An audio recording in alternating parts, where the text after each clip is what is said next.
Bu videonu izləyin. Hərdən soruşurlar ki, Rəşad qardaş, bu sualı çox verirlər. Namazı əl açıq qılın yoxsa əl bağlı? Qardaşım, Peyğəmbər sallallahu aleyhi və səlləm deyir ki, səhih hədisdə sallu kəmə rəəytumuni usalli.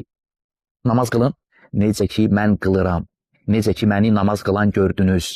Səhabələr Peyğəmbəri sallallahu aleyhi və səlləmi namaz qıldığı yerdə görüb yoxsa yox? Görüb. Muslimdə keçən hədisdə, Vail ibn Hucurun hədisində sahabə deyir ki, Vail ibn Hucur deyir ki, gördüm təkbiri gətirdi. Allahu akbar. Sonra Thumma vada'a yedahul yumna alal yusra.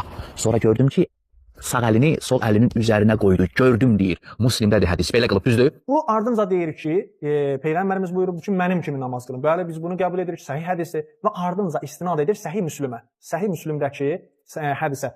Bəli, Səhih Müslimdə belə gəlibdir ki, Əlqəmə öz atası Vail ibn Hücrdən nəql edir ki, Peyğəmbərimiz namaza daxil olarkən təkbir dedi və namaza daxil oldu, sağ əlin sol əlinin üstünə qoydu.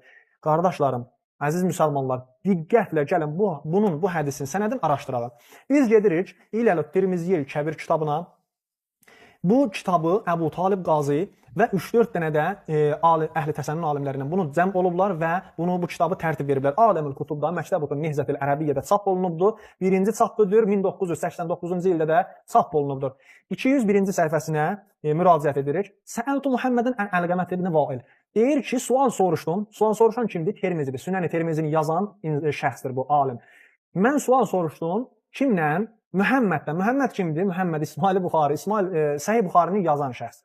Deyir ki, yəni şagird ustaddan soruşur. Nəyi soruşur? Nədən soruşur? Əlqəmət ibn Vaildən. Deyir ki, hər səmiyəmin əbi, Əlqəmə öz atası Vaildən bir şey eşidinmi? Əlqəmə həmən şəxsdir ki, Səhih Müslimdə gəlibdir. Əlqəmə öz atası Vaildən hədisi nəql edibdir. Deyir ki, İsmail Buxari cavab verir ki, fəqalə innəhu vulidə bə'də məvti əbihi bi sittəti əşhurin. Deyir ki, Əlqəmə dünyaya gəldi atasının 6 ay ölümündən sonra. Yəni 6 aymış ki, Vail ibn Hücr torpaq altdaymış, təzə Əlqəmə dünyaya gəlib. Sizcə, mən hörmətlə əhl-i təsənnün qardaşlarımızdan və bu vahabilərdən soruşuram ki, axı necə olar ki, bir körpə torpağın altındakı bir şəxsdən hədis nəql etsin? Bu nə gülünc hədis axı? Buna əməl etmək olar. Səhifənin aşağısına yazır və qala İbn Mü'in ləm yəsmə min əbihi şeyin. İbn Mü'in ki, böyük alimlərdən də əhli təsənnündə deyir ki, heç vaxtda Əlqəmə Vaildən heç nə eşitməyibdir.